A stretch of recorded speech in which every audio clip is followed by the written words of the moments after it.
Teremos agora a mesa de número 2, com o tema Cidades e Desenvolvimento, Desafios Inovacionais. Para coordenar os trabalhos, anunciamos o economista Cláudio Costa Manso. Por favor.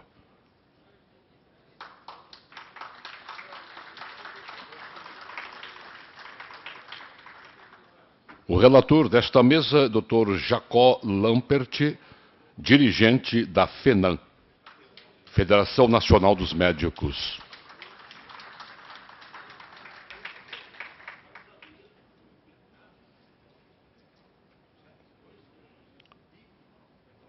Os palestrantes Renato Balbin e Nabil Bonduki, por favor.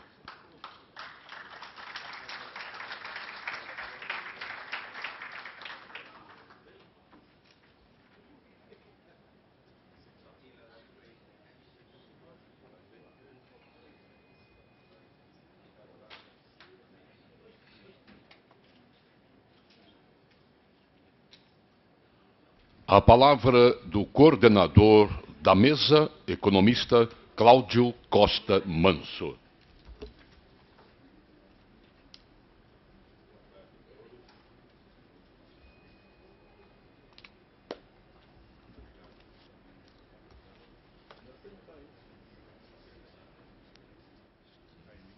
Ligou? Ligou. Boa tarde a todos. Vamos dar continuidade agora nos nossos trabalhos aqui da CNTU, na Rio +20 e na Cúpula dos Povos. Nessa mesa 2, nós vamos partir para o tema de cidades e desenvolvimento, desafios inovacionais, que é a questão urbana, que é muito importante ser discutida nesse evento, já que há graves problemas na questão urbana, na questão das cidades, na questão de falta de planejamento, na questão de falta de plano diretores, uma série de problemas que vão ser colocados aqui em discussão. Então nós vamos dar a palavra ao Renato Nunes Balbin, que já teve até uma participação hoje de manhã aqui, né? Que é geógrafo e doutor em Geografia Humana pela USP, coordenador de produtos do Departamento de Estudos, Políticas Regionais, Urbanas e Ambientais do IPEA. E, posteriormente, na sequência, para o nosso grande arquiteto Nabil Bonduki, que já é muito conhecido nosso aqui, urbanista, professor da FAO e que já foi vereador aqui na cidade de São Paulo. Então vamos começar com o Renato, 20 minutos. Bom, boa tarde a todos e a todas. Como o tempo é curto, eu vou me resumir aos agradecimentos aqui à CNTU pelo convite, todo o esforço, esse evento de tão ricos debates. Antes de entrar na apresentação e tentando me resumir hoje, pensando já um pouco o que aconteceu aqui de manhã, né? Um dos primeiros temas que me veio na cabeça é a questão do Brasil inteligente e o que nós fomos chamados aqui muito para discutir sobre inovação, né? Pelo menos uma palavrinha sobre isso, para que a gente pensando no Brasil, eu acho que isso é o fundamental aqui, a pauta toda de discussões para Rio +20, né? A gente sempre pensar a partir do Brasil, a gente não achar que inteligência e inovação, elas são a mesma coisa, né? Muitas vezes, nesse país, inovar é fazer ainda o século XIX, e a questão urbana está aí para provar isso, né? Então, a inteligência máxima, eu acho que a gente está sendo chamada, é para pensar as soluções do Brasil a partir do Brasil. E algumas dessas inovações ainda estão lá no século XIX, a questão do saneamento e etc. A outra questão também de chamar a atenção pela manhã, e que eu acho que também está muito ligado à questão urbana, é a questão da felicidade, que foi colocada aqui, né? O desenvolvimento ele tem que passar por isso sim, porque o desenvolvimento ele é humano, né? E essa questão da felicidade, eu acho que sobretudo numa cidade como São Paulo, onde pesquisas recentes mostram aí a quantidade de esquizofrênicos que temos na cidade, por conta da questão do tempo dessa cidade, seja do tempo por conta deste aparelho ou desses outros tantos aparelhos, esses artefatos, essa tecnologia, que está impondo para todos nós uma grande esquizofrenia. Pensar a cidade é pensar isso também, né? E aí, bom, tentar aqui, depois desse primeiro minutinho, entrar efetivamente naquilo que fui chamado a falar. Perspectivas do desenvolvimento, integração territorial e gestão compartilhada. Falar um pouquinho da questão territorial aqui colocada.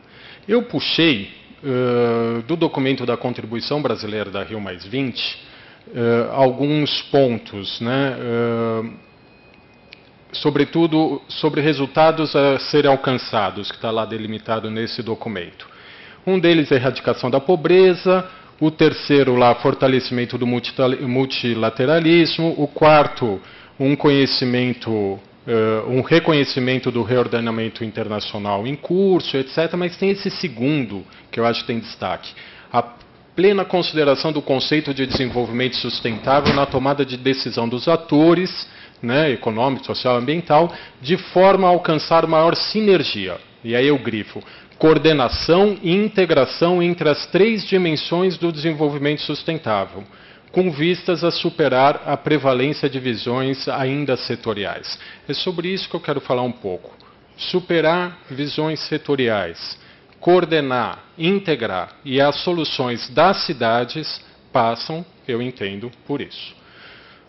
Também, do Acordo para o Desenvolvimento Sustentável, que o nosso conselhão, o Conselho de Desenvolvimento Econômico e Social, produziu também como subsídio para Rio+20.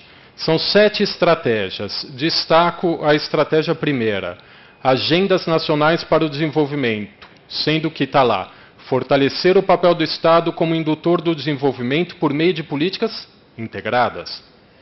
Promover o desenvolvimento regional e local nas escalas subnacionais por meio de planos territoriais, locais, soluções apropriadas e políticas novamente integradas. Acho que são destaques que já estão em documentos, são documentos que os senhores estarão frente a esses documentos lá na Rio+20 e que eu chamo a atenção para poder falar um pouco das nossas cidades.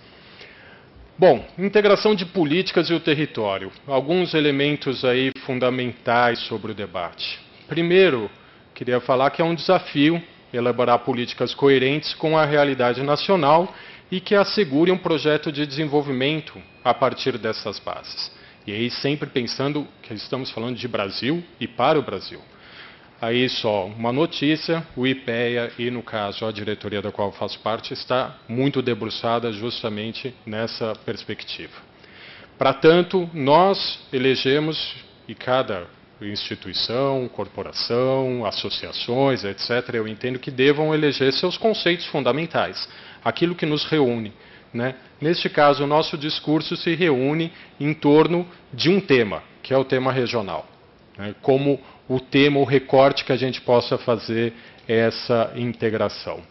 E aí a questão da região vista como um sistema, que está ali colocado, a análise a partir do sistema de regiões, cuja virtuosidades potencializadas alimentarão o desenvolvimento, cujas carências, se continuarem sendo negligenciadas, limitarão seus avanços. Aqui vai um recado, eu acho bastante claro. Uma das discussões principais colocadas é a questão da água, né? A questão da água é uma questão que se discute numa escala principal, é a escala regional. É essa a escala que se discute a questão da água, seja da bacia, das macrobacias, etc. Agora, essas regiões, elas têm que ser olhadas no conjunto de regiões. Nós estamos falando de um país, né? E potencializar virtuosidades num lugar não garante que não estaremos negligenciando carências de outros lugares. Então a discussão é de um sistema, e nesse sistema se encerra, entendo eu, no território nacional, num projeto deste país. Que isso é um alerta, porque muitas vezes ocorrem disputas e etc. entre interesses dos mais variados. Bom, aí entrando na questão da urbanização, do urbanismo, retomando alguns pontos como alertas, etc.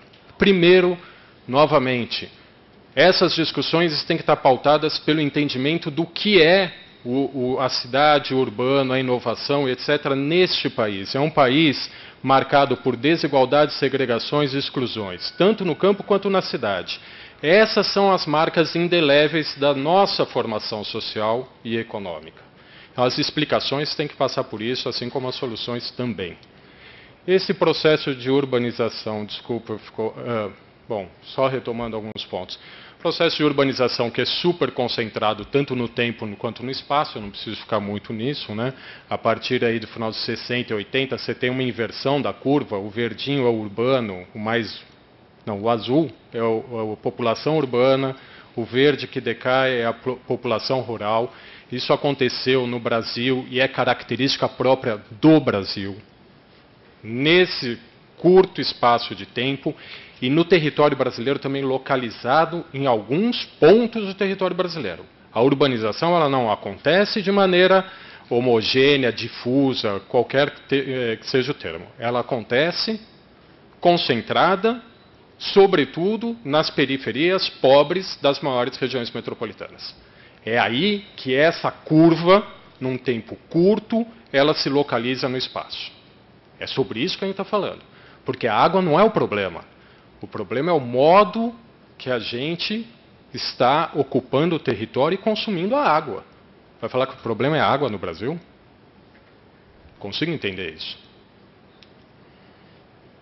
Então, características da urbanização brasileira. A maior parte da população não tem acesso à cidade, você tem esse crescimento por expansão horizontal, sem adensamento, ocupação das áreas periféricas distantes, frágeis, ocupação das áreas com impedimentos legais e uma dificuldade de reivindicação de equipamentos urbanos devido à irregularidade dessas ocupações. Novamente, uma complexidade desse modelo centro e periferia. A gente ouve muito, é interessantíssimo você pegar os autores franceses ou qualquer que seja, né, sobre urbanização, fala modelo centro e periferia. Sim, mas o modelo centro e periferia no Brasil tem a sua complexidade própria.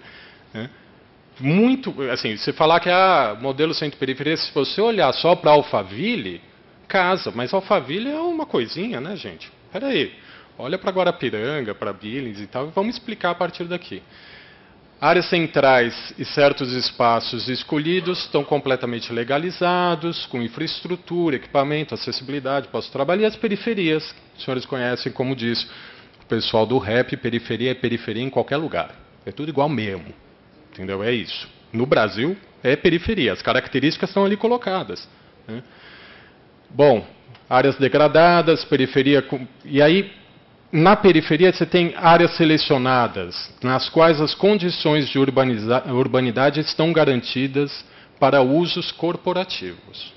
Seja dos condomínios fechados, dos centros de lazer e de trabalho. Então, você tem, e isso, depois o Nabil, com certeza, de alguma forma...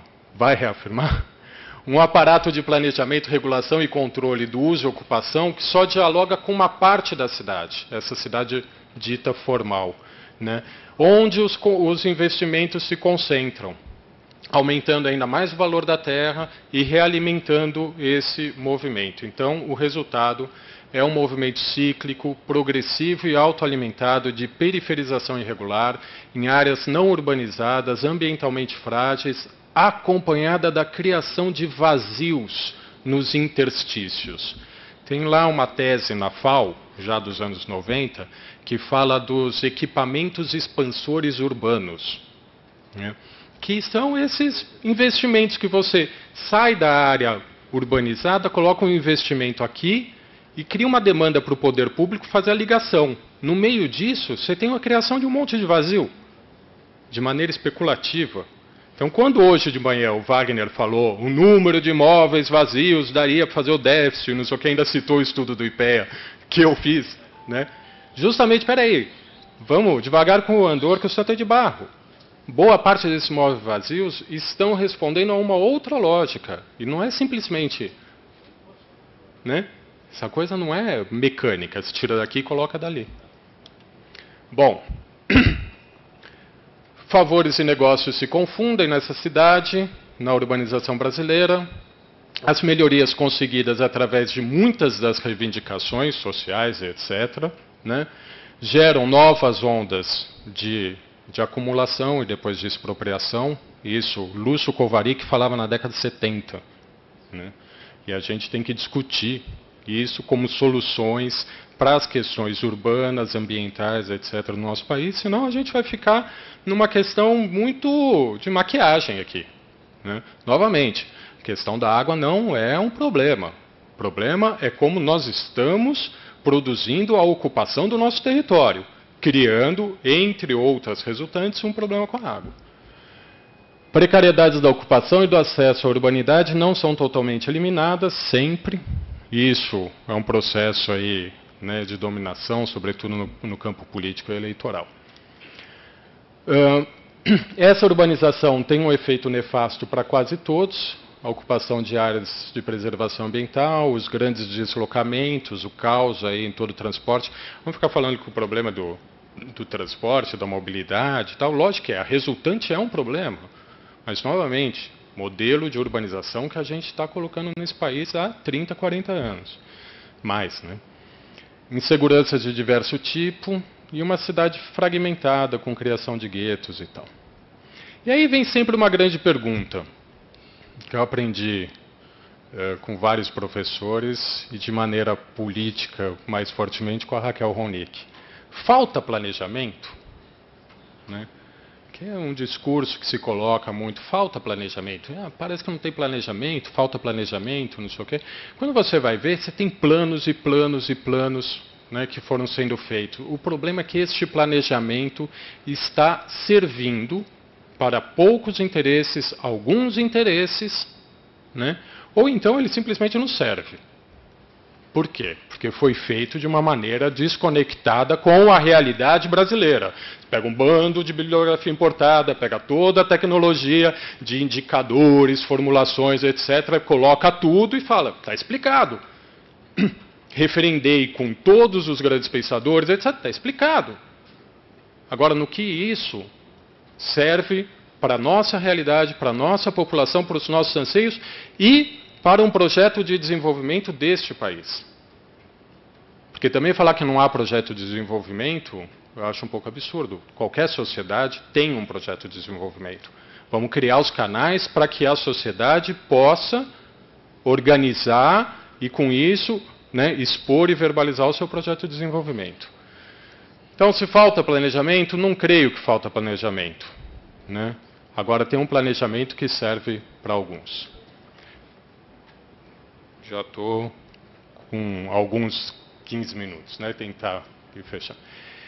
E aí, entrando na questão da recomposição do tecido urbano, na integração de políticas, sobretudo a partir do território. A ideia aqui é que a gente passe a pensar os investimentos, sobretudo em grandes projetos, equipamentos e infraestruturas, né, indo além do seu fim específico e setorial, né? Reestruturando e reabilitando o tecido urbano, as relações sociais, a qualidade ambiental. Ou seja, associar nos projetos ações diversas ao investimento original. Revisão, isso implica a revisão de formas de financiamento. O nosso financiamento, seja ele público ou privado, ele tem um fim setorial.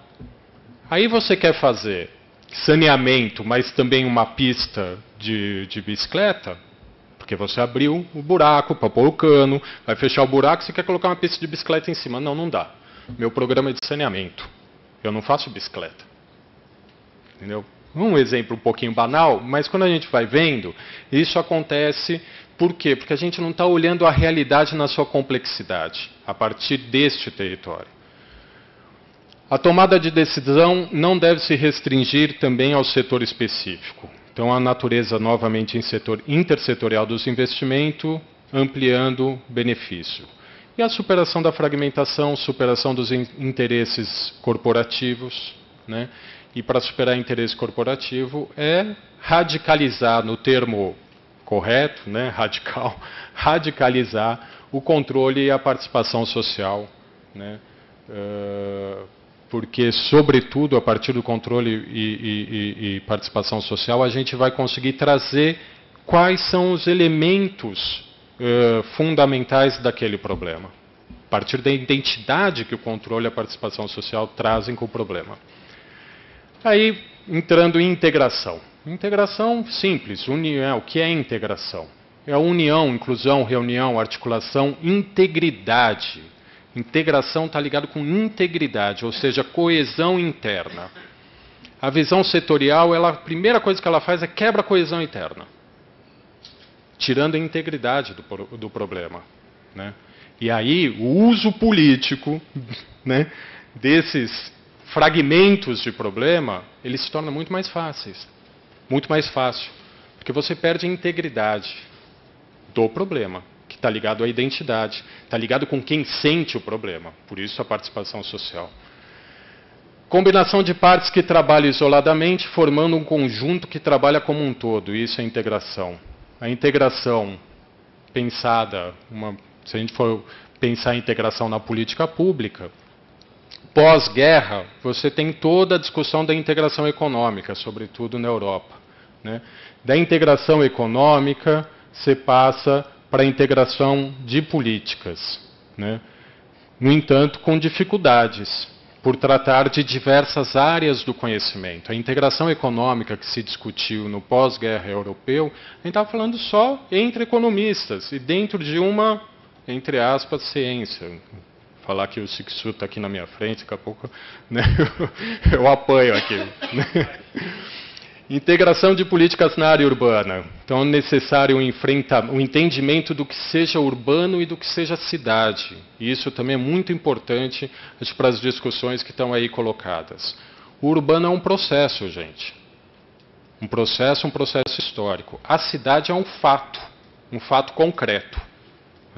Então essa cidade é uma expressão deste processo histórico, e como processo histórico ele é político, sobretudo.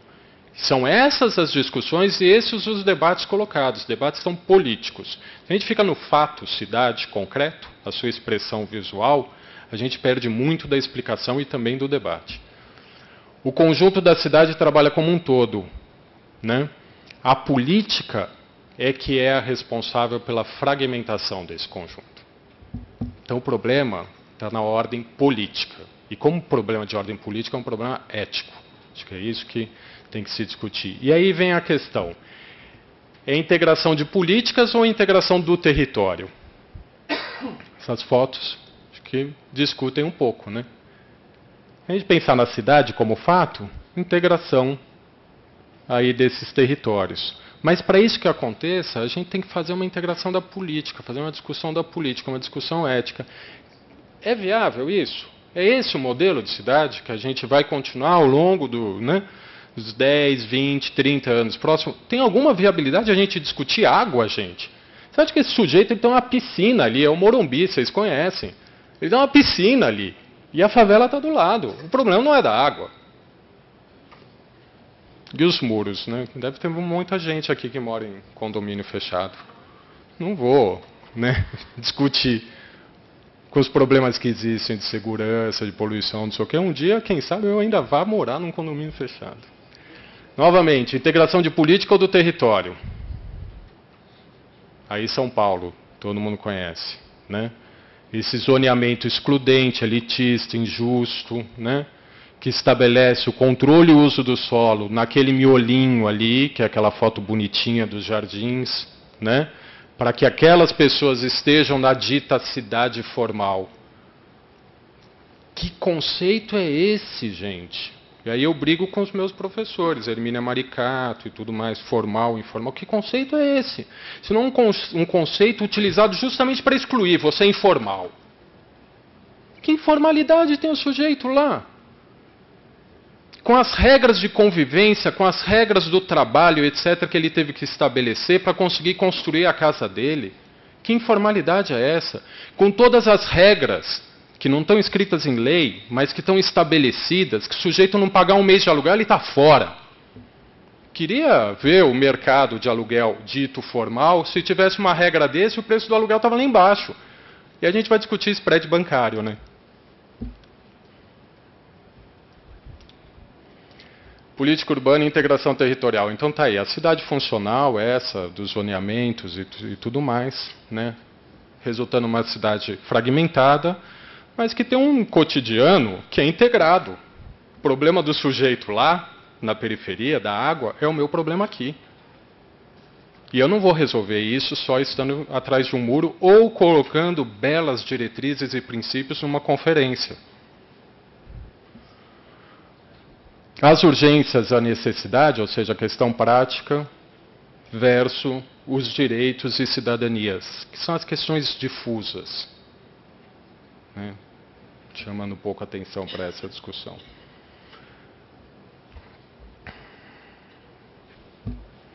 Novamente, vou tentar terminando, porque me deu 20 minutos que eu estou controlando aqui, é isso? Mais 5. Integração das políticas urbanas e as cidades brasileiras. As intervenções, integração de políticas setoriais, né, intervenções que prevejam investimentos em obra, por exemplo, habitação, saneamento e etc., e em custeio, para depois elaborar planos de trabalhos sociais, manutenção, equipamentos e tal. Isso é um trabalhinho simples que tem que fazer, né? Vamos lá na LDO, ver qual é a facilidade que a gente tem para integrar investimento e custeio. Integração de políticas do território. Superar a profunda desigualdade, a segregação socioespacial, regularizar amplamente o acesso à terra, remover assentamentos precários, né, sobretudo em ambientes frágeis, e a ocupação dos vazios urbanos. São as questões históricas do país que estão colocadas. Alguns exemplos de falta de integração, por exemplo, o lixo. Uma discussão muito colocada, o lixo. Há anos a gente tem um aumento, né, dos investimentos públicos, os financiamentos, etc., para os aterros sanitários. Joia. Resolvemos o problema que vai lá o governo federal, faz o investimento no aterro sanitário, mas depois ele não consegue colocar recurso para a manutenção do aterro sanitário, e o aterro sanitário fica lá com uma ou duas prefeituras que não têm capacidade de fazer a manutenção? Não. Então você tem investimentos fortes em aterro sanitário que foram perdidos ao longo do ano. Simplesmente porque depois você não leva custeio. Um outro exemplo, as cidades históricas, o patrimônio histórico, né?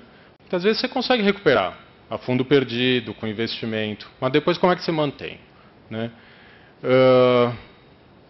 A regularização fundiária é um exemplo. E uma coisa super interessante, né, de integração de políticas e tal. Integração de tarifa, bilhetagem única.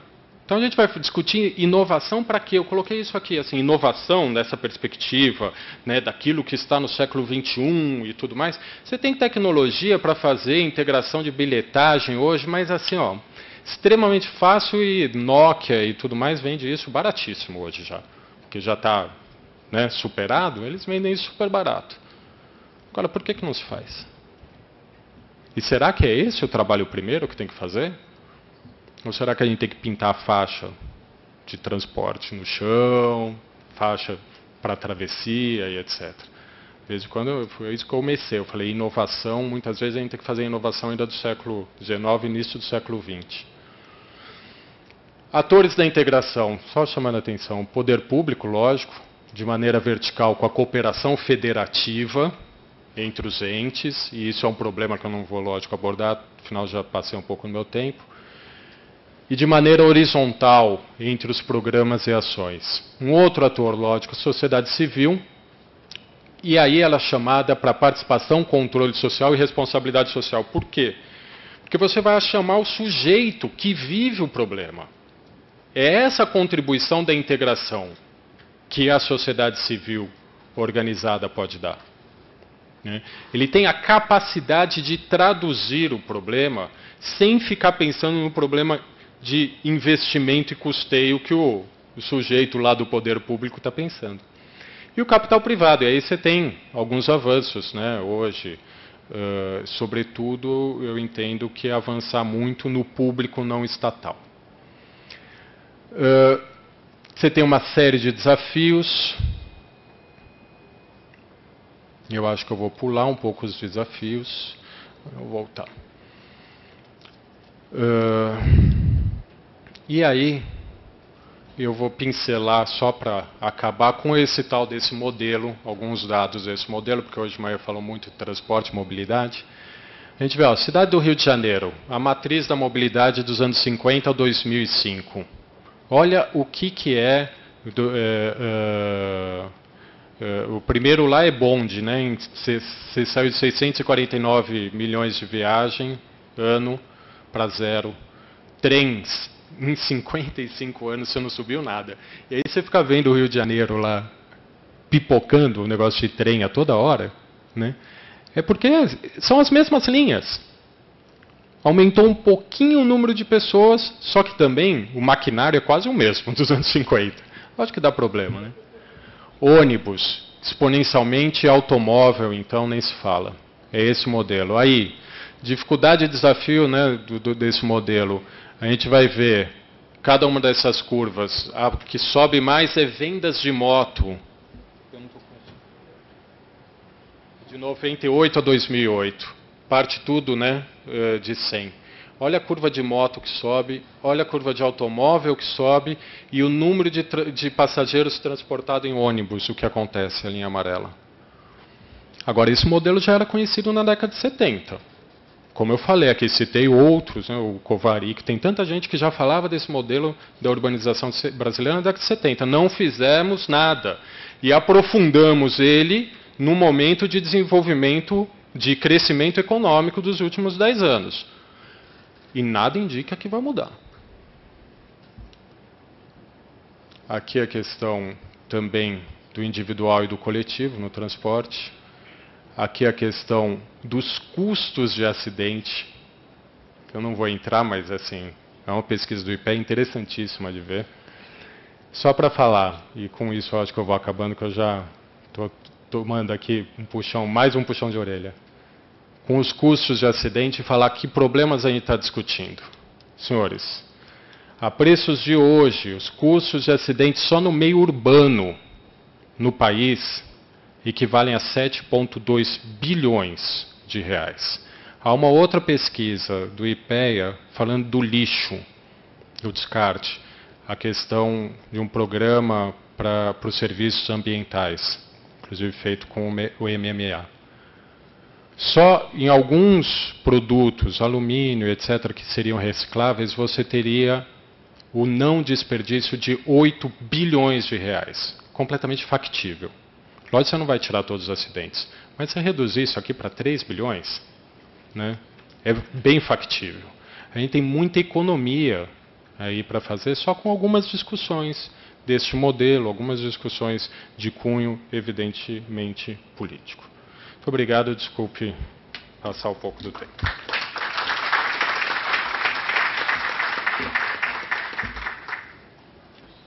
Agradecemos aqui a grande exposição do Renato. Vamos passar a palavra direto para o Nabil, que vai falar sobre cidades sustentáveis e o Rio +20, e depois, posteriormente, a gente abre a mesa para discussões.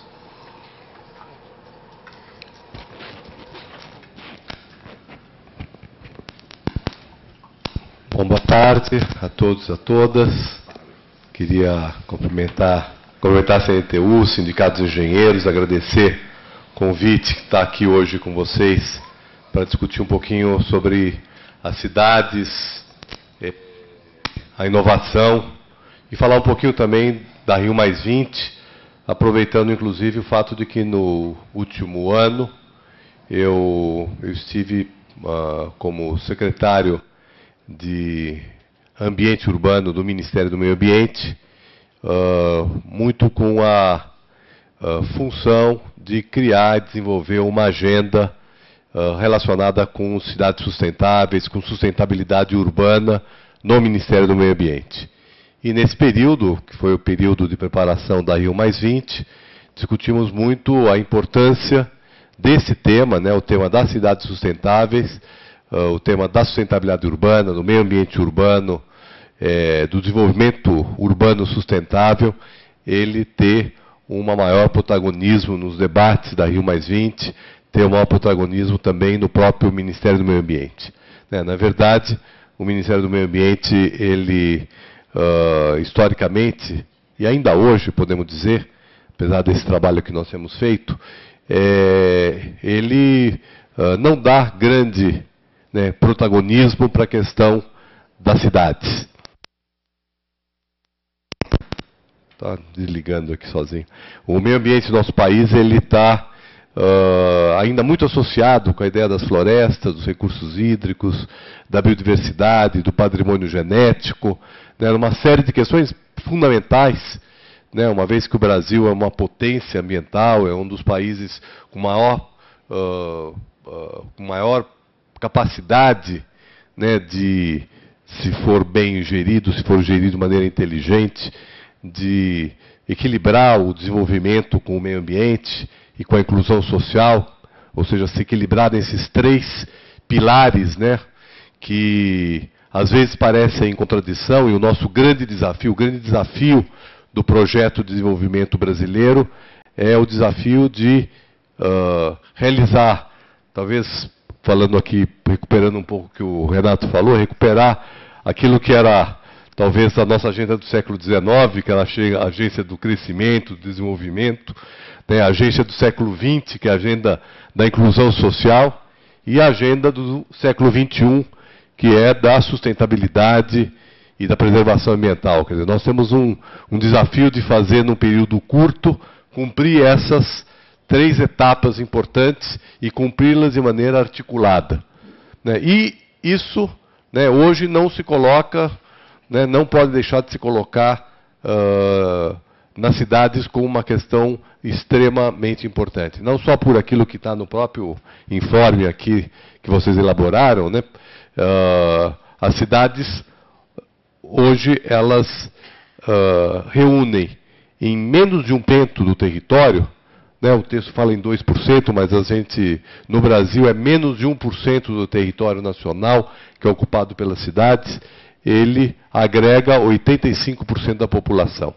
Então, é uma enorme concentração em pouco, né, espaço, e isso se faz de acordo com o modelo, que o Renato já deu algumas dicas aqui importantes, eu não vou ser tão sistemático como ele, né, que é um modelo que é insustentável sobre vários aspectos. Então, o nosso grande desafio, e aquilo que nós vamos desenvolver de maneira inteligente, né, com inovação, é como transformar essas cidades, esse modelo que nós temos hoje, que é um modelo insustentável, num espaço onde nós possamos compatibilizar essas três agendas fundamentais, né? O do crescimento, o da inclusão e o da preservação e da sustentabilidade. Bom, e nesse período que eu tive no Ministério do Meio Ambiente, né, esse último ano aqui, desde o início do governo da Dilma, nós buscamos então construir uma agenda de sustentabilidade urbana para o país e buscar fazer com que essa agenda pudesse ser absorvida pelas cidades, introduzindo alguns temas que até esse momento têm sido muito pouco tratados no âmbito nacional, exatamente porque o Ministério das Cidades, a quem em tese cabe pensar as cidades no país, tem tido uma atuação extremamente fragmentada e fundamentalmente voltado para fazer obras de habitação, obras de saneamento, né, e o problema urbano, obras de mobilidade, como nós estamos vendo agora na Copa, e a questão urbana. Claro que obras são necessárias, é importante que se implemente uma série de condições mínimas, né, para que as cidades possam atingir um patamar de desenvolvimento coerente com a nossa pujança econômica, mas nosso problema não é simplesmente fazer obras.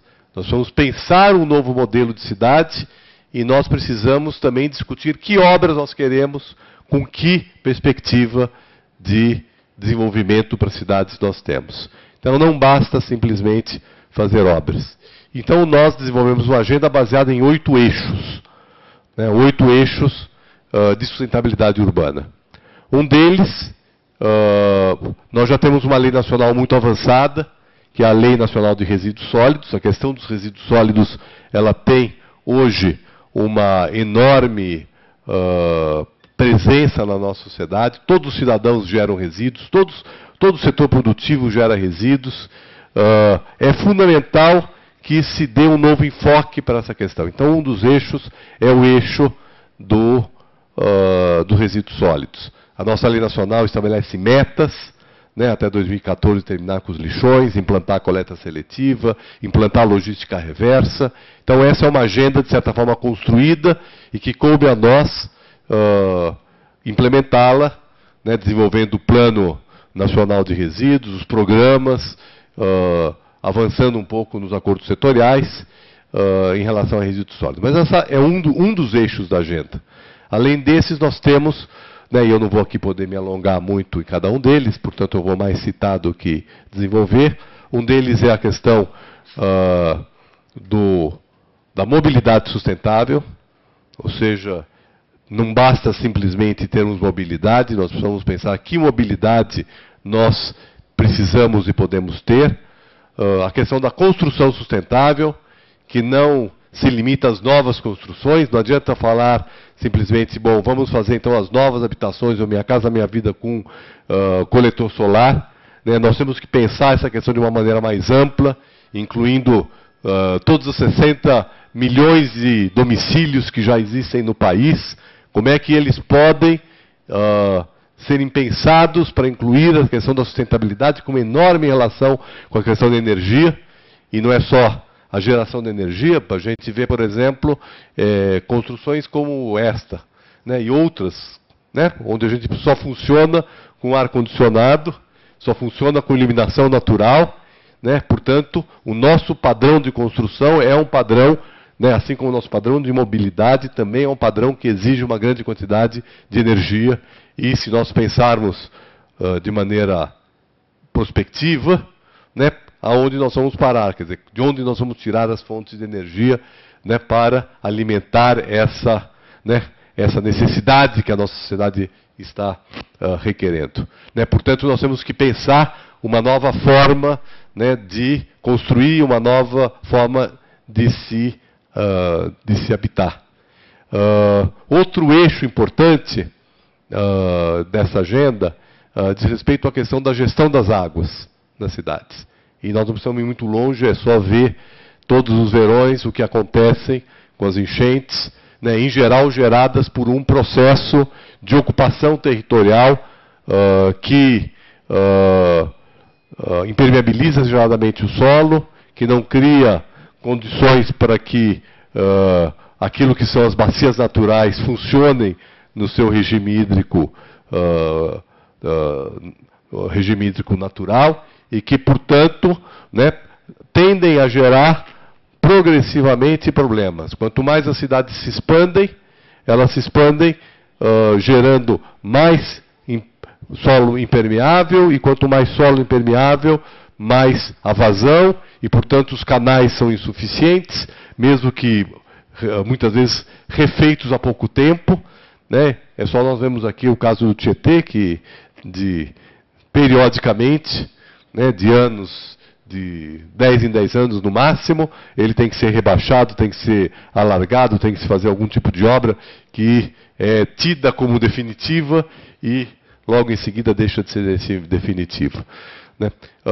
Outra questão muito importante diz respeito à questão, né, das APPs urbanas, que estão muito ligados ao regime das águas, né, a proteção. Então, nós temos um enorme debate sobre Código Florestal, onde os protagonistas principais são os produtores do campo, né, o agronegócio, e a discussão do Código Florestal urbano é uma discussão praticamente, né, deixada de lado. Né. Havia até uma posição dentro do Congresso que não se tratasse da cidade na questão do Código Florestal. Né? E nós estamos falando do Código Florestal, evidentemente, não estamos falando simplesmente de florestas, nós estamos falando da proteção dos cursos d'água, da proteção das encostas, que estão diretamente ligados aos riscos naturais, né, aos riscos que acontecem e que têm um forte impacto sobre a população. E associado com isso, nós temos as questões climáticas, onde a cidade comparece de uma maneira extremamente importante. As emissões geradas pelas cidades, né, principalmente através da emissão de CO2 dos veículos automotores, mas também, né, por outras, de outras formas, a própria deposição inadequada de resíduos sólidos, gerando gás metano, contribui quase com 25% da contribuição das cidades para, né, as mudanças, para o aquecimento global. E, portanto, nós temos aí uma questão muito importante em termos globais. Mas nós temos também problemas climáticos em termos micro, né, os problemas de microclima. Né, essa excessiva impermeabilização, essa ausência de áreas verdes, esse modelo de desenvolvimento urbano que nós temos, geram diferenças de temperatura muito acentuadas entre as áreas urbanas e o seu entorno, e às vezes dentro das próprias áreas urbanas. Dentro do município de São Paulo, nós chegamos a ter, no mesmo horário, no mesmo dia, variações que podem chegar a 8 graus entre as áreas mais quentes, geralmente junto às áreas industriais, áreas de ocupação horizontal e com poucas áreas verdes, até as áreas mais arborizadas, principalmente nas áreas de proteção ambiental do município. 8 graus, evidentemente essas diferenças de temperatura geram um fenômeno que tem acontecido com frequência, que são chuvas mais intensas e mais localizadas, que, né, tem um papel fundamental, né, na geração de enchentes fortes em certos trechos do território. Às vezes, ultimamente, nós temos visto alguém falando que a Zona Leste está em emergência e nós estamos na Zona Oeste e nós estamos sem nenhuma chuva e sem nenhum tipo de problema. Esses enormes problemas gerados por alterações climáticas e alterações do território são um eixo também importante dentro dessa agenda de sustentabilidade. Outro tema extremamente importante é o tema da questão da qualidade do ar. A qualidade do ar, ela, claro que está ligada à matriz energética e está ligada aos tipos de combustíveis utilizados no veículo, né, mas ela também está ligada ao modo de se transportar, de se circular. Né, quando nós temos hoje os carros, em média, nas cidades brasileiras, 1,3 passageiros, né, 1,3 passageiros para ocupar uma área, né, dentro do carro e ter um certo nível de emissão, por mais que tenha avançado e avançou, por conta do PRONAR, o Programa Nacional de Qualidade do Ar, tem avançado e tem se reduzido a quantidade de emissões por cada veículo, né, a quantidade de veículos que entram em circulação é crescente e aí geram qualidades. Assim como, né, a questão dos acidentes, e o Renato acabou de falar, né, dos prejuízos, né, o custo dos acidentes, que é uma outra vertente dessa questão de mobilidade. Os custos dos acidentes nos nossos hospitais, sejam nossos sistemas de previdência, que devem, né, de certa forma, cobrir as consequências, né, de uma mobilidade cada vez mais agressiva e violenta, né. Por outro lado, nós temos também os efeitos da qualidade do ar na cidade, a quantidade de problemas do aparelho respiratório que são gerados pelo ar. Bom, assim como nós temos os problemas também de saúde gerados pelo saneamento e pela falta de saneamento. Então essas agendas, e elas todas estão englobadas, vamos dizer assim, naquilo que nós poderíamos chamar de um planejamento urbano sustentável, né, que deve organizar esse território. Então esses eixos são eixos que nós consideramos, e nós criamos, então, no âmbito do Ministério do Meio Ambiente, uma agenda. Para cada um deles, uma agenda para as cidades brasileiras. Essa agenda, ela vai levar ainda muito tempo, eu entendo, para que ela possa se consolidar, né?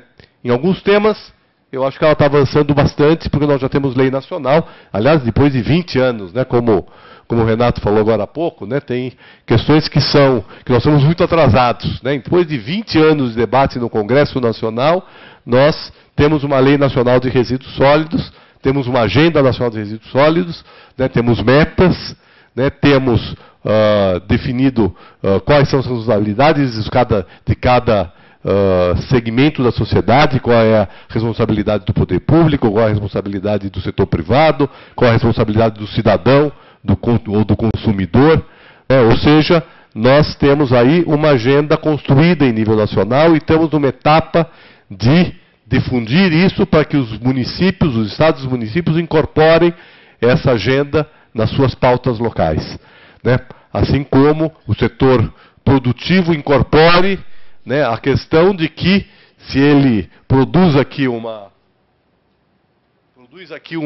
água com um copinho de plástico, tá certo? A responsabilidade dele, da indústria, não termina na hora que ele vende isso e coloca em circulação. Ele continua sendo responsável e ele precisa, portanto, contribuir para depois o destino que vai sobrar depois que eu tomar essas 200 mililitros de água, certo? Vai sobrar aqui, né, uma quantidade quase equivalente a essa de plástico que, se não for reciclada, que se não entrar no circuito da reciclagem, ele vai parar no aterro sanitário ou vai parar no lixão. Né? Aliás, 42% do que se produz no país de resíduos tem ido parar no lixão. Então, a responsabilidade do setor privado em relação a esse tema. E a responsabilidade do consumidor, porque eu posso ter um sistema de logística reversa de embalagem, eu posso ter um poder público integrado a ela, o setor privado. Se o cidadão não tiver a consciência, né, o que nós chamamos de um consumo sustentável, ou seja, consumir isso e dar o devido tratamento, nós não vamos poder também enfrentar o problema. Então, né, essa agenda, que é a agenda que está mais avançada, né, no que respeita à questão da sustentabilidade urbana em nível nacional, ela vai ter que ser acompanhada nos outros itens.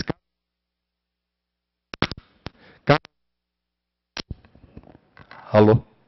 Cada um desses itens que eu falei, né, precisa corresponder a uma agenda com metas, com capacidade de difusão, com incorporação pelos atores sociais, para poder então chegar na ponta, e aí nós podemos ter um desenvolvimento de uma visão diferente em nível nacional. Né? Nós não vamos alcançar metas nacionais se todos esses atores não estiverem trabalhando em conjunto. E aí então eu vou, para finalizar, não sei quanto tempo eu tenho ainda. Obrigado. Alô? Tá ligado? Alô? Esse aqui não está ligado.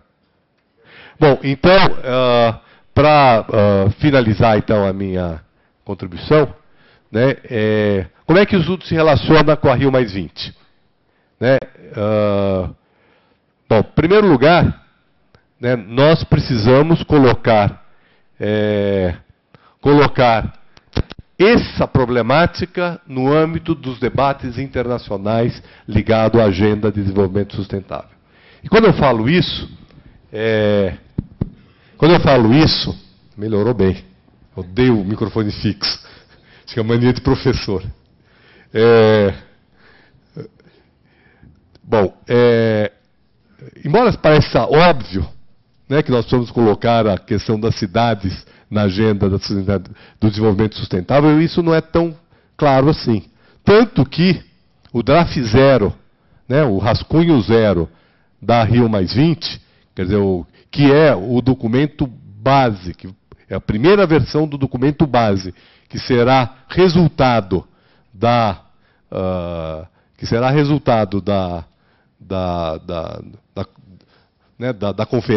conferência de chefes de Estado, traz um parágrafo com 5 linhas ou 6 linhas sobre a questão das cidades, que faz uma referência assim, cita a questão de mobilidade, cita... E aí, ali na energia, nós podemos encontrar talvez alguma coisa, quando se fala de energia, alguma coisa que tem relação com essa agenda.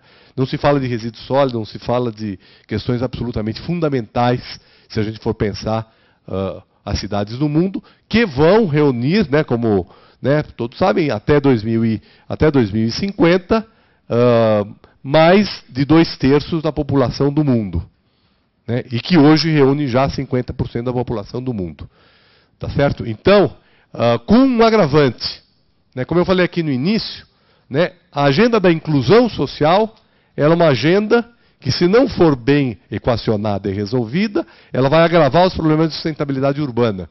Né, porque quanto mais se consome, né, mais resíduo se gera. Quanto mais renda e crédito se tem, mais se possibilita adquirir carros e motos.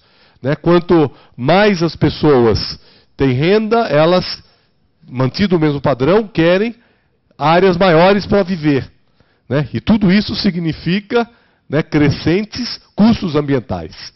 Né? Então, é absolutamente inconcebível que, né, nós tenhamos uma conferência no começo do século XXI e que não dê o adequado tratamento para a questão urbana no âmbito do desenvolvimento sustentável.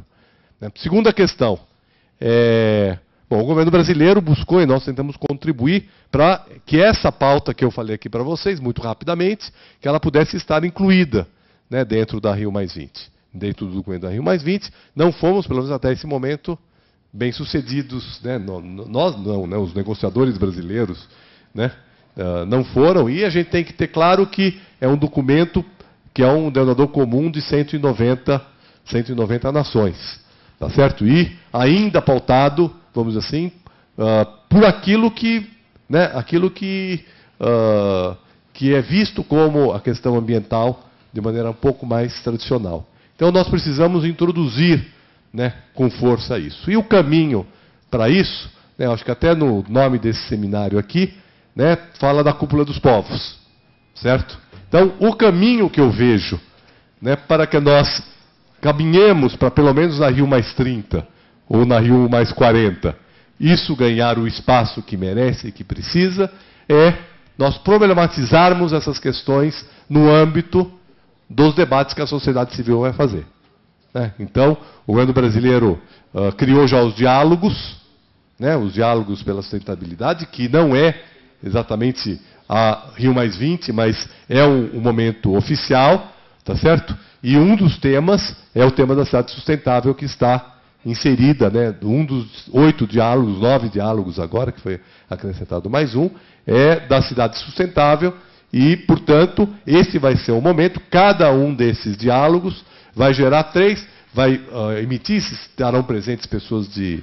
A ideia original, pessoas de grande representatividade em nível internacional, e a ideia é que cada uma desses diálogos gere 3 contribuições para que sejam encaminhadas à reunião 5? 5. Né? E, portanto, isso pode, de alguma maneira, interferir, né, dentro do encontro, né, do encontro geral né, dos chefes de Estado. E a sociedade... Acho que na cúpula dos povos vai ter um enorme espaço para problematizar. Nós sabemos que a Rio+20 foi muito mais além do que se esperava, exatamente em função da mobilização da sociedade, da força que teve naquele momento, inclusive a sociedade civil, né, os movimentos ambientalistas, que pressionaram num certo sentido. E eu acho que agora, pelo que eu estou sentindo, na mobilização que está ocorrendo em torno desse... Né,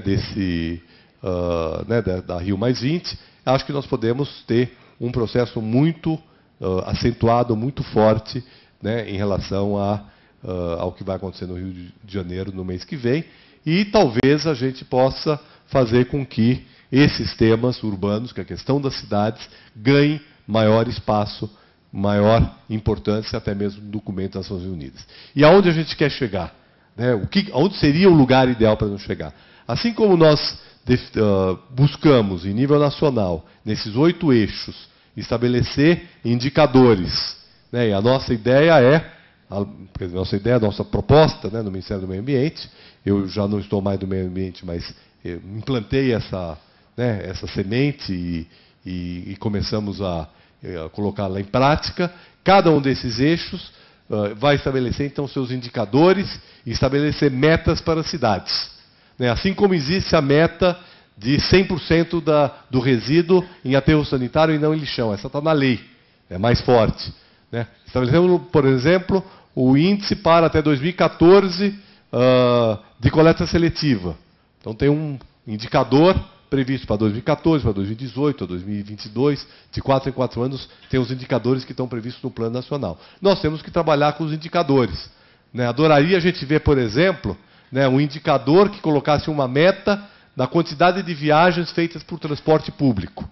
Temos que chegar até 2015, por exemplo, com 60% das viagens feitas por transporte coletivo. Né? Ou 5% das viagens feitas por bicicleta em condições de segurança.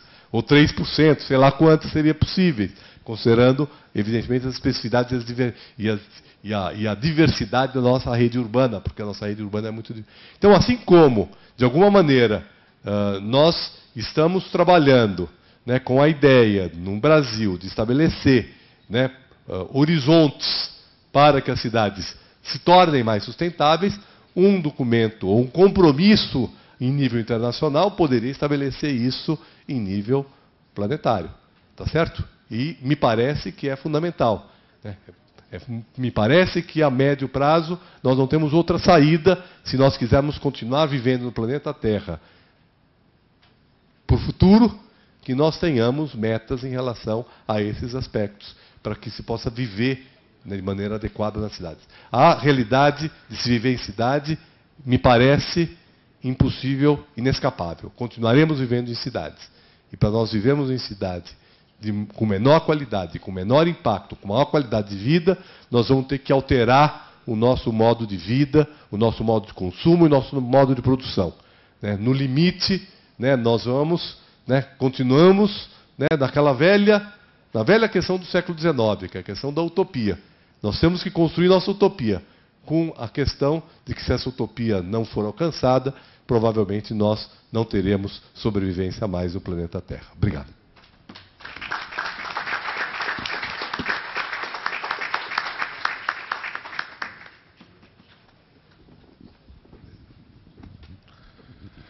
Bom, após essas duas brilhantes apresentações que foram feitas aqui nessa mesa 2, nós vamos abrir agora para debates. Vamos fazer primeiro as participações e depois os dois apresentadores eles respondem as questões que forem colocadas. Então, está aberta a inscrição.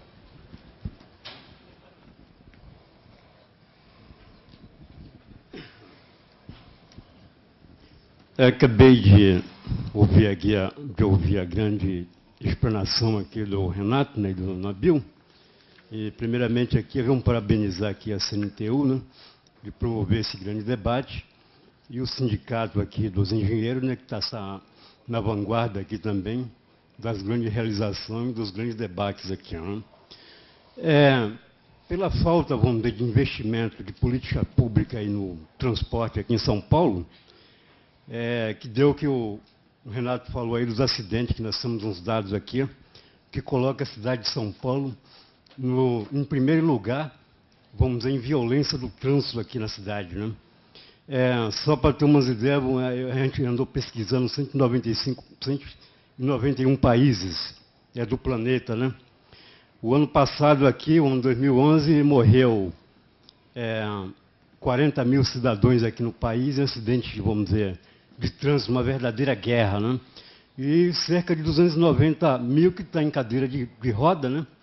E cerca de um prejuízo de 48 bilhões aí por ano no Sistema Único de Saúde. Né?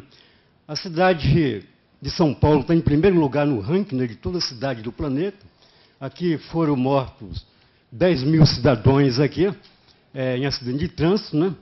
E com prejuízo de 27 bilhões aqui anual no Sistema Único de Saúde aqui da cidade de São Paulo. E um transporte, vamos dizer, vamos dizer, caótico, né, que os políticos colocam, vamos dizer, os automóveis como vilão, né, que não investiu, vamos dizer, em obras, em infraestruturas, vamos dizer, em políticas públicas, vamos dizer, em reformas urbanas e no transporte de massa, né? Você vê que só o governo que está aí, vamos dizer, os 20 anos que está aí, eles sucatearam, vamos dizer, a rede ferroviária, né? Quando eles assumiram aí, tinha 80 quilômetros de rede ferroviária construído, hoje está reduzido a 28 quilômetros, vamos dizer, de ferrovia, né?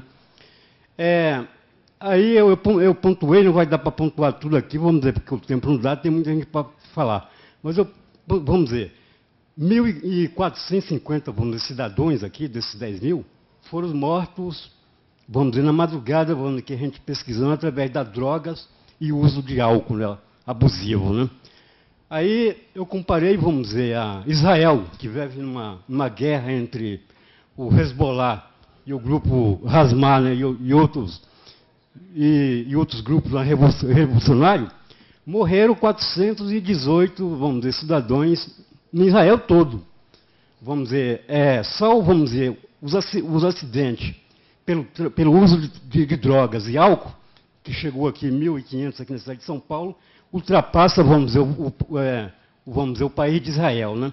Então é um verdadeiro caos, é uma verdadeira guerra que está aí, vamos dizer, aí o futuro prefeito, aí, administradores aí, que vai herdar, vamos dizer, essa catástrofe aqui, que está instalada aqui na cidade de São Paulo, né?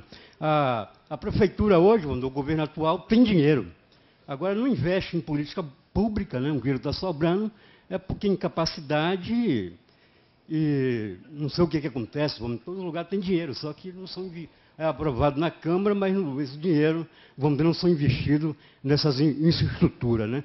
Então eu considero aí como uma, não sei nem como, vamos dizer, se fosse para investir pelo menos, vamos dizer, agora, no tempo das eleições, aí seria, vamos dizer, obra, vamos dizer, eleitoreira, mas nem isso acontece, é incapacidade mesmo, que está aí, vamos dizer, do prefeito, né? Do prefeito Kassab e de sua equipe que está aí no comando da Prefeitura Municipal de São paulo. Por favor, mas só agora concluindo, aqui eu deixo aqui o desafio aqui para a mesa aqui, que a nossa proposta aqui é de se construir até o ano 2020 mais 300 quilômetros aqui de metrô subterrâneo, né? Vamos dizer, entregando todas as cidades aqui da região metropolitana, mais 85 túneis aqui inteligentes, 95 viadutos e mais 1.000 ciclovias, né? É o que eu tinha para dizer aí. Obrigado aí pela palavra. Tá, muito obrigado. Mais alguém? Por favor, identifique-se quando for falar, por gentileza. Para ficar gravado. Tadeu Amaral, do Centro de Estudo e Atuação Comunitária e secretário executivo da UGT, mas vou falar pelo movimento comunitário. Gostaria de parabenizar os companheiros, os palestrantes, o Jamil, sobre os temas. Eu acho que melhorou muito. Na última vez que nós reunimos para falar sobre reforma urbana, a discussão ficou muito em torno do Estado repressivo. Hoje aqui a gente vê o Estado mais apresentando propostas. Tanto o companheiro de IPEA, né, que aliás eu tenho orgulho de ter trabalhado com o Márcio, né, que é um grande coordenador, quanto o Jamil, né? Nabil, desculpe, Nabil. No Ministério do Meio Ambiente, que nós acompanhamos o seu trabalho e, como sempre, né, você é brilhante. A minha dúvida é o seguinte, como é que a gente compensa esse impacto que a gente dá nas grandes cidades? Até porque já é um impacto secular, né? De que forma isso a gente poderia compensar? A questão das enchentes, por exemplo, é porque os bueiros são menores que a chuva que cai, mesmo sendo setorizada, mesmo sendo por essa questão ambiental, né? Será que nossos administradores não vão pensar que tem que se fazer mais galeria? Ou vai continuar pondo culpa na pessoa que não é esclarecida e joga o lixo na rua, que também está errado? Mas vai continuar eximindo da sua responsabilidade para continuar colocando a culpa na população, que, aliás, é a prática do Estado repressivo, né, que a gente sempre combateu. Obrigado, companheiro.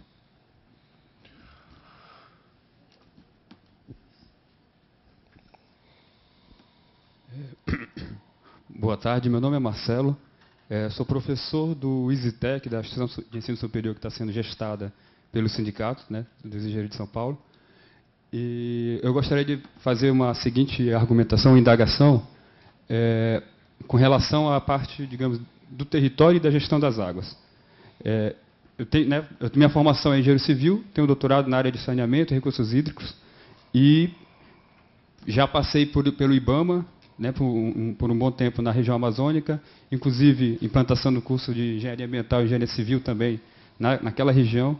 E uma coisa que a gente tem observado na prática, e também não é muito diferente em vários outros estados do Brasil, é que, apesar de termos, digamos, há mais de 10 anos, inclusive, uma política nacional de recursos hídricos, assim como outros diversos arcabouços legais, na prática, muito pouco, às vezes, acontece. O que eu quero dizer? Por exemplo, na Amazônia, que tanto se fala, e às vezes, isso foi, inclusive, motivo de discussão ano passado, no Congresso do Meio Ambiente, na USP, em São Carlos, em que se discutia diversos modelos, técnicas de gestão, mas o que a gente observa é que é necessário criar algum tipo de mecanismo que consolide as políticas já existentes.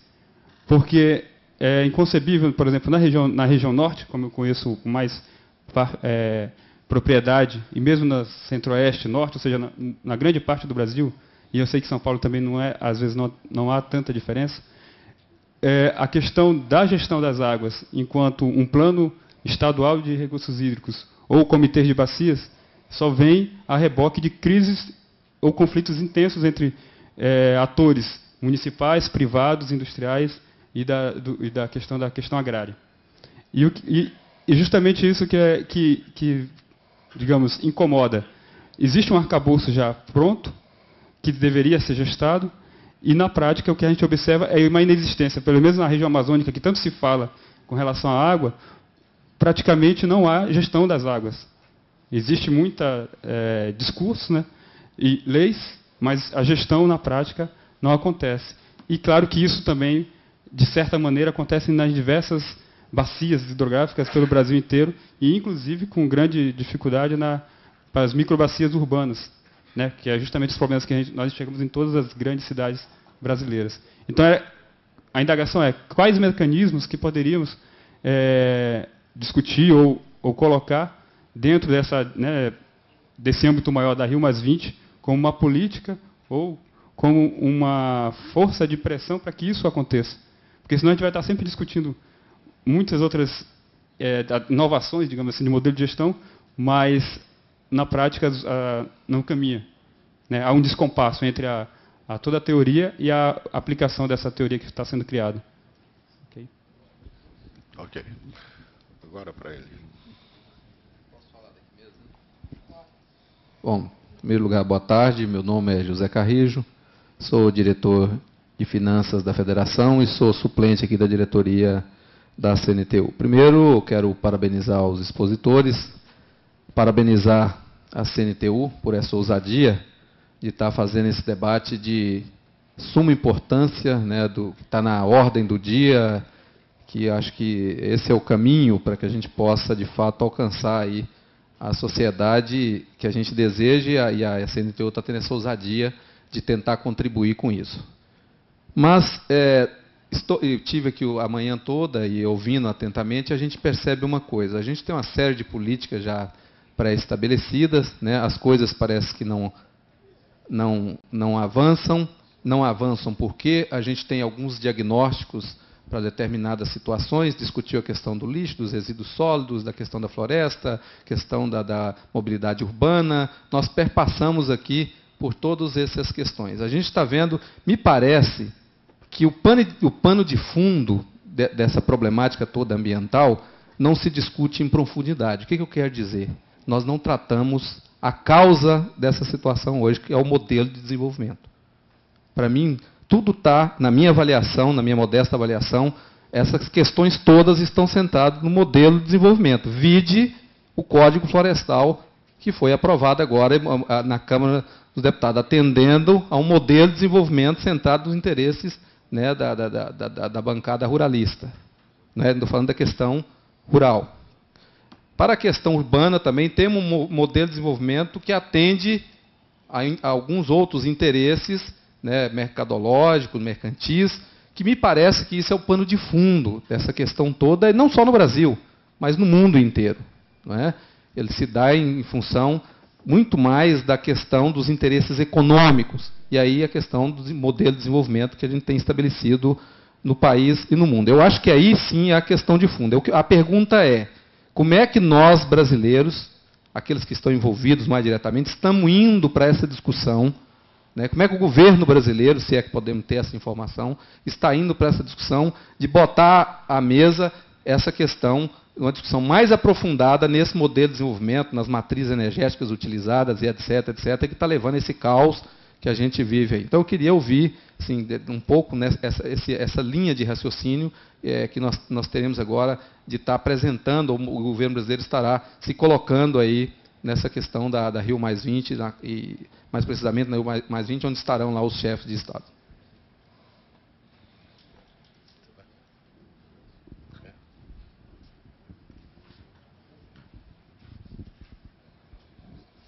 Boa tarde a todos. Meu nome é Marta, eu sou colaboradora da CNTU.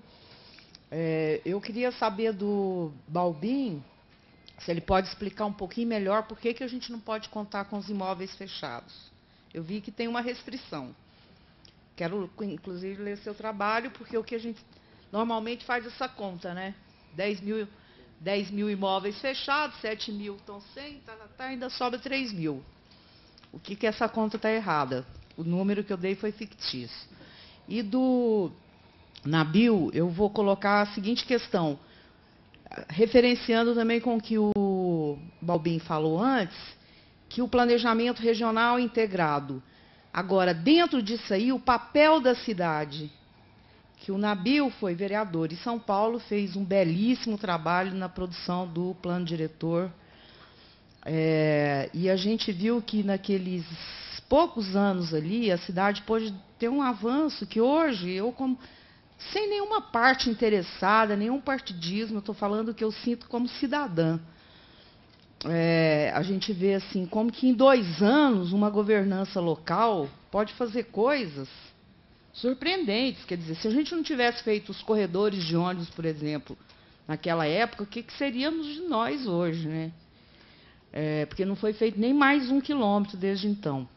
Então, quer dizer, eu quero saber disso, dessa relação entre a integração que é realmente necessária, por exemplo, na região metropolitana, que não temos nem tarifa integrada. Mas esse papel das lideranças, quer dizer, da liderança local, do município, da grande cidade, principalmente da metrópole. Política de resíduo sólido. A gente tem uma política nacional, mas se São Paulo tivesse implantado a política desenhada em 2002, Nabil, foi? De coleta seletiva, de todo aquele processo que a chamada, a famigerada taxa do lixo botou tudo a perder, mas, na verdade, ali havia já... São Paulo daria um exemplo que talvez fosse mais importante que qualquer lei, se tivesse sido implantado. E só retrocedemos, porque as usinas de reciclagem foram esvaziadas, o programa de coleta seletiva foi... Né? E hoje, quer dizer, a grande iniciativa de resíduos, de diminuir a confusão, são as sacolinhas. Quer dizer, como é que a gente começa uma política por sacolinha? É isso. Bem, eu acho que está encerrado as questões. Eu vou passar aqui para responder para o Renato, e ele já, ao mesmo tempo, já faz as considerações finais, e depois eu passo para o Nabil. Bom, acho que é evidente que não vai dar para passar por tudo aqui, são temas diversos, eu vou tentar abarcar a maior parte e no menor tempo possível. Primeiro, para a primeira intervenção, a questão da violência do trânsito. Só para precisar, e por que também trazer os dados de violência do trânsito aqui, não é porque o trânsito em si seja violento. Violento no trânsito é um italiano, entendeu? Que o cara pega lá a máquina dele, ou o Pateta, né? Que todo mundo lembra desse desenho do Pateta, né? O Pateta todo bonitinho, todo legal, ele entra no carro. Bom, violento o trânsito é. A questão é que há um modelo de transporte em que o número de acidentes é maior porque o modelo é individualista, individual, né? E com o aumento do número de motos no trânsito, esse número de acidentes cresce ainda mais. E como os acidentes com motos eles são mais graves, os recursos, né, necessários são ainda maiores. Então era para mostrar aqui a questão do modelo de transporte e mobilidade, como tem um dos seus impactos, são esses custos, e como a gente está falando de desenvolvimento aqui também, tem que saber de onde vem, né? E tem um monte de economia aí a ser feita. A questão toda, eu entendo que tem duas questões. Uma questão é ética e política, a outra questão é aquela que gira, né? Desde sempre. Bom, a questão colocada pelo Tadeu, compensar os impactos nas cidades, etc., né? As cidades, ao contrário, aqui eu acho que um pouco também do que possa parecer, mas as cidades, assim como o automóvel, são as melhores soluções. Eu não conheço melhor solução para o transporte do que o automóvel particular individual. Ele me leva de porta a porta, na hora que eu quero, com todo o conforto. A questão é se ele é o adaptado para o coletivo. Se é a melhor a solução para o coletivo. Se eu estou pensando só em mim, é o transporte, é o automóvel. Todos os senhores pensam assim também. Se for pensar individualmente, é o automóvel. A cidade é a mesma coisa, né? Se for pensar, a cidade é a melhor solução. Não é à toa que a humanidade ela veio morar no meio urbano, veio adensar cidades, né? Você gera economias, você gera cultura, você gera todo na cidade, né? Então a cidade ela não é um problema em si. As nossas cidades brasileiras são um enorme problema, elas têm muitos problemas. E a questão, eu acho que da solução, ela não passa exclusivamente pela técnica. E aqui tem vários engenheiros aqui. O próprio Nabil falou, a cada 10 anos você vai lá, faz um negócio na calha do Tietê e tudo mais, fala a solução permanente. Passou 10 anos, você vai de novo, e vai de novo, e vai de novo. Bom, tudo bem, vamos, a gente roda a máquina aí. Não é a questão só de discutir impacto da cidade e baseando tudo isso num modelo baseado aí em soluções técnicas. A cidade é um pouco mais do que isso. A questão de como, colocada pelo Marcelo, se eu bem entendi, você conseguir fazer com que a consolidação de políticas, né, na gestão da água ou em outras. Eu entendo que a única forma de você consolidar políticas é a partir da participação social. Está ligado à sociedade. É ela que consolida a política. É a sociedade. São as suas necessidades, as suas reivindicações, o seu grau de consciência e a sua apropriação daquilo. É isso que consolida. Senão o governante vem e muda mesmo. E aí eu lembrei, eu já citei a questão aí de manhã da felicidade, a questão da inovação e da inteligência. Hoje eu peço licença para vocês de ficar divagando um pouco. Eu lembrei do Milton Santos, que ele tem um título de um capítulo dele que fala assim, do cidadão imperfeito ao consumidor mais que perfeito. Uma coisa boa para vocês pensarem aí, quem vai para Rio Mais 20. Num país onde você não tem cidadania, você não consolida a política. Essa que é a questão. Agora, o Código do Consumidor todo mundo conhece, né? Não tem comércio, serviço que é obrigado, tem que ter lá o Código do Consumidor. É isso. É sobre isso que a gente está falando. E é sobre o consumo que a gente vai falar na Rio Mais 20, né? E a cidadania? E aí, Nabil, como é que você coloca na pauta a questão da cidade? Interessa? Interessa quando você pensa isso na geopolítica do mundo, colocar a questão das cidades dos países que estão, seja China, Índia, Brasil, se desenvolvendo e etc., né? Por que essa discussão de matriz energética é colocada da maneira com que é colocada? Por que no país, neste país, a gente está discutindo e produzindo carro bicombustível, biodiesel e tudo mais, e não estamos fazendo carro híbrido? Por que o ministro Guido Mantega, há 1 ano e pouquinho atrás, há 5 minutos de anunciar o programa para o carro híbrido, ele cancelou a ida dele e isso nunca foi explicado? Por quê? Quando o carro híbrido estiver rodando a largos passos no dito primeiro mundo, a gente vai estar comprando patente. E ninguém vai comprar patente de biodiesel, né? Biodiesel todo mundo faz.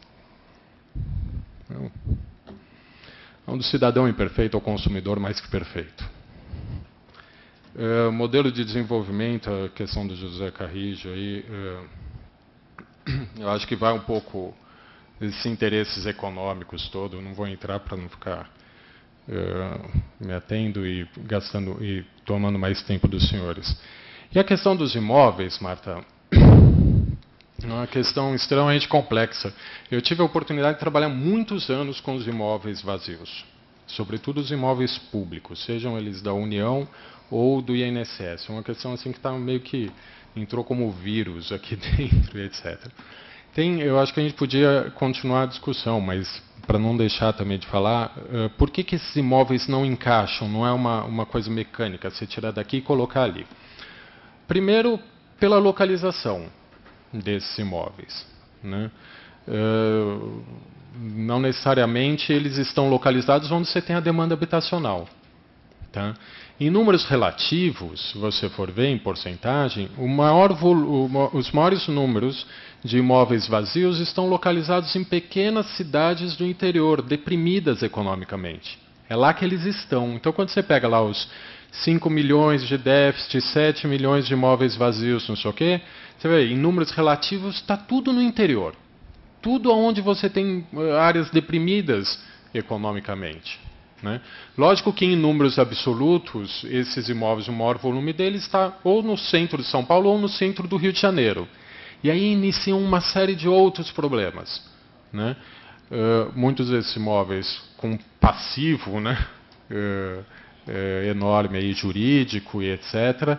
E aí assim, o nosso sistema judiciário tem um problema seríssimo com a função social da propriedade. Né? Se os nossos legisladores reconheceram, como eles reconheceram isso na Constituição e deixaram um pequeno probleminha, que quem define o que é função social da propriedade é o plano diretor, é o município. Então a gente tem 5.563 definições de função social da propriedade, entendeu? Aí os nossos juristas, eles se perdem, entendeu? Fora isso, você tem um número também grande desses imóveis, são imóveis públicos, etc., que trazem outros problemas. Agora, é fato que o país tem que enfrentar essa questão. E foi o que eu tentei colocar de manhã, e com isso mais um minutinho eu termino. É uma questão histórica da formação socioeconômica desse país. O capital detentor da terra no século XIX é o mesmo capital que fez a indústria no século XX. A gente conhece, todo mundo conhece, não é? A historinha do país. Né? É o mesmo capital. E eles fizeram a indústria no urbano com terra. São as mesmas famílias, é a mesma estrutura fundiária. Nós não rompemos a estrutura fundiária do século XVIII e XIX nesse país. Então a legislação, quando a gente fala de enfitueuse, pô, não é uma coisa muito pretérita? Entendeu? A explicação está lá no Primeiro Império, sei lá. Então tem que romper essa estrutura. Está lá nas Seis Marias. Obrigado, gente. Obrigado, muito obrigado pelo convite.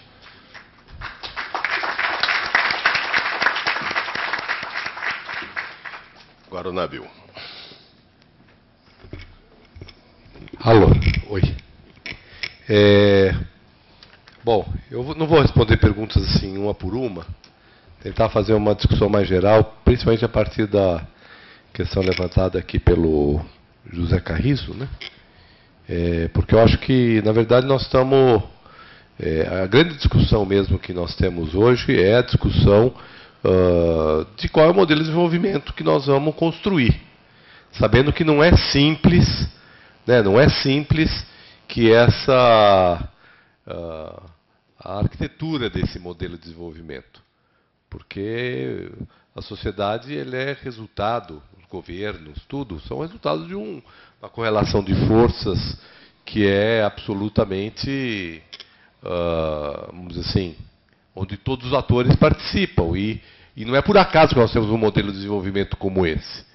É porque aqueles que defendem esse modelo de desenvolvimento, se beneficiam deles, são fortes. Tá certo? Então não adianta a gente fala muito da questão da mobilidade, da questão do automóvel, mas a indústria do automóvel mobiliza uma boa porcentagem do PIB no Brasil. Então, na hora que vai dar uma crise qualquer, né, é um setor que vai ser tem sido sempre privilegiado, com isenções de impostos, com, né, incentivos, né, sem falar da indústria de petróleo, né, então não é fácil se construir um novo modelo de desenvolvimento a partir de onde nós estamos hoje. Mas eu acho que para isso que tem que fazer o debate ali, né, temos que trabalhar com a sociedade tem que construir novos valores, porque o modelo de desenvolvimento também está relacionado com valores, o que é valorado na sociedade.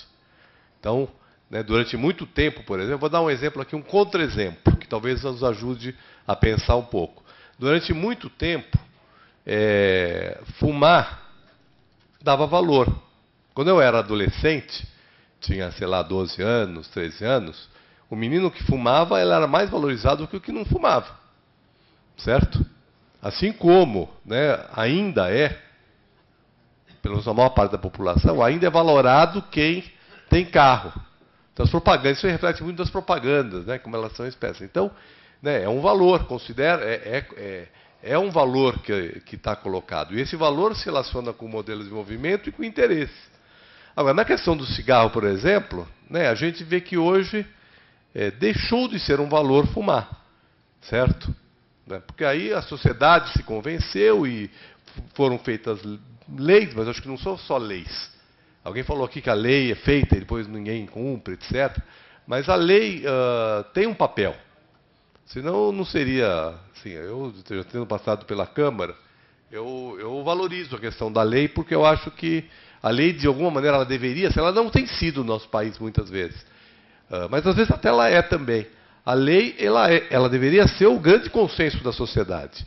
Então, quando a sociedade diz que aprova uma lei que proíbe fumar no espaço público, no espaço fechado, é como se a sociedade, né, como se a sociedade toda compactuasse isso para viver em coletivo. Então nós vivemos no coletivo e para poder no coletivo temos que ter regras e essas regras são definidas na lei. E é por isso que, né, a cidade ela requer muita regulação. Nós estamos falando aqui de cidade, então, por que ela precisa de regulação? Porque se eu tenho 165 milhões de pessoas, né, no Brasil vivendo em 8%, 0,6% do território, né, uma enorme concentração de pessoas. Quanto mais pessoas vivem juntas num espaço pequeno, mais elas precisam ter regras para poder funcionar mais ou menos, conviver com alguma qualidade, com alguma...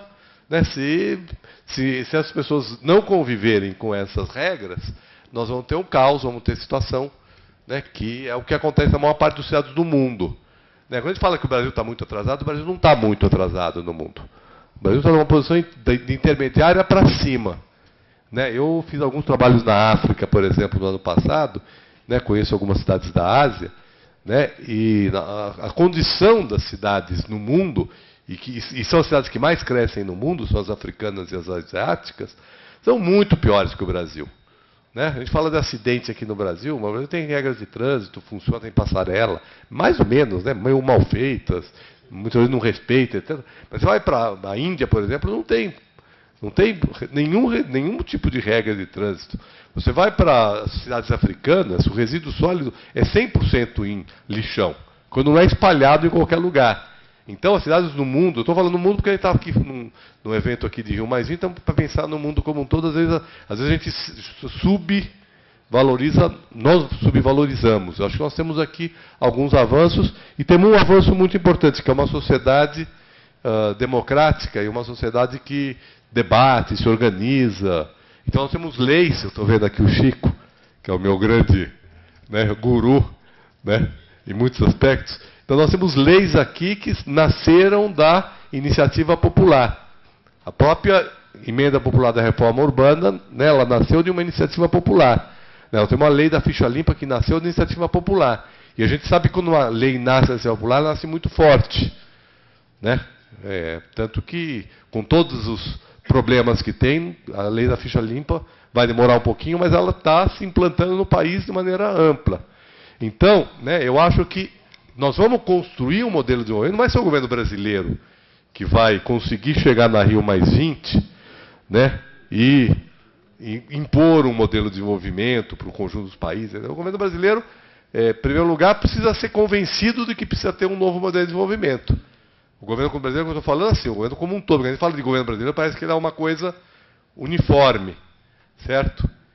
Eu participei de muitos grupos lá nesse período, uma experiência muito boa, curta, né, mas muito interessante no governo federal, né, para entender um pouco melhor, assim, foi bastante interessante, além de entender melhor dessas questões ambientais, entender um pouco melhor como funciona. Você entra numa reunião com o governo, então todos os seus parceiros são do governo, e cada um pensa diferente. Certo? Você senta para discutir, por exemplo, a questão do amianto. Se o Brasil vai colocar ou não o amianto na Convenção de Roterdã. A Convenção de Roterdã é uma que estabelece que determinados tipos de produtos, por terem uma certa periculosidade, precisa se informar quando eles estão sendo transportados. Não é que proíbe.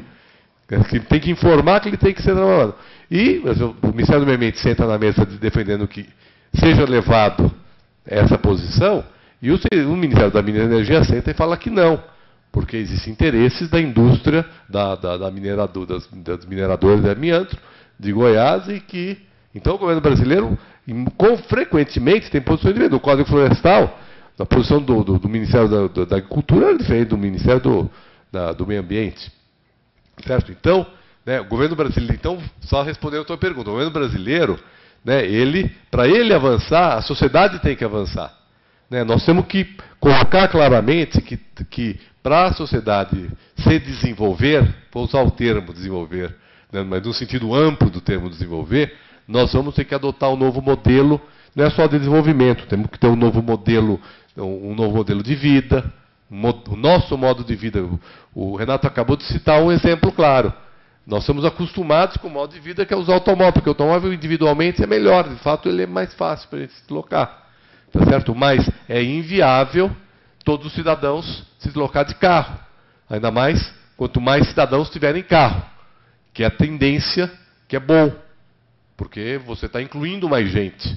Só que quanto mais gente a gente inclui, mais essas novas regras têm que ser construídas, porque o nosso modelo ele foi construído para poucos. Então, quando poucos tinham carro, tá certo? Era viável. Tá certo? Quando poucos consomem, o problema de resíduo sólido não era tão importante. Agora, quando muitos consomem, quando muitos podem acessar o carro, quando todos têm acesso à habitação e podendo ampliar suas habitações, vai se colocar. Um dia eu cheguei numa discussão de meio ambiente e cidade, qualquer coisa assim, numa reunião do Secov, que é o sindicato, e eu cheguei lá falando assim, eu a vida inteira trabalhei com a ideia de que nós temos que ter o padrão mínimo de habitação. Certo? Abaixo de tantos quadros, de tantos metros quadrados por pessoa, etc., nosso padrão mínimo. Nós vamos ter que começar a discutir o padrão máximo. Aí o pessoal do Secov ficou todo assustado. Eu falei assim, claro, porque se todos poder ter a quantidade de metros quadrados que quiserem ter nas cidades, e isso seja viável, tá certo? Do ponto de vista econômico, nós vamos ter cidades muito mais extensas, com muito mais problemas de mobilidade, com muito mais problemas de impermeabilização do solo, com muito mais problemas de subsolo de garagens, tá certo? Então, tem um certo momento que nós vamos ter que discutir, né, um padrão máximo. Né? O padrão máximo, por exemplo, número de carros. Vamos dizer assim, proibir as pessoas de terem carro é difícil, mas será que a gente poderia proibir as pessoas de terem mais do que um carro? Né? Ou uma família ter mais do que 2 carros? Né? Talvez sejam questões que devem ser colocadas em pauta. É um novo modelo, quer dizer, é uma briga. Imagina a briga que será colocar isso. Mas a briga que não é com a indústria de fumo, né, tabagista, dizer que não pode fumar em lugar fechado e não pode fazer, né, e várias questões que são, né, que existem regras na sociedade. Não precisa ser proibir de fazer. né? Mas estabelecer determinadas regras de convivência para que a gente possa viver melhor. E para isso, certamente, nós vamos ter que, né, pegando a tua questão de felicidade, nós vamos ter que mudar quais são os valores que geram felicidade. Né? Então é uma questão muito mais profunda. Eu acho que ela é longa, de longo prazo, exige paciência, existe, né, muito debate, muita educação, né? Quer dizer, educação no sentido amplo da palavra, né? Para as pessoas não valorarem questões que não são tão importantes, e certamente isso é uma perspectiva aí que está colocada para nós daqui para frente. E claro que isso tem que ser pensado numa escala não só de um país, tem que ser pensado em termos internacionais. E a gente vê que os países mais desenvolvidos, em tese, não vou usar esse termo, porque esse termo é muito ruim, os que têm maior renda per capita, tá? Que é um conceito também, que hoje está questionando, né? O pessoal fala que nós não temos que ter mais a renda per capita, temos que pensar outros índices, outros indicadores de felicidade. Mas, né, para os países que têm maior índice PIB, né, têm altas taxas de suicídio. Isso é uma questão que a gente tem que refletir um pouquinho. Mas também são os países que têm as melhores taxas de preocupação com a sustentabilidade urbana, certo? Que andam mais de bicicleta, que tem um sistema de transporte coletivo bem desenvolvido, são os países mais, né, os países mais com maior índice de riqueza. Então, tem algum problema nesses indicadores, a gente precisaria pensar melhor, refletir melhor, para poder, de alguma maneira, pensar aí como é que as cidades podem se desenvolver numa perspectiva de melhor qualidade e de perspectiva futura. É isso, gente. Muito obrigado pelo convite. Esse debate é apaixonante e temos que não fazê-lo só antes da Rio+20. Né? São debates que nós temos que dar continuidade no pós-Rio+20. Obrigado.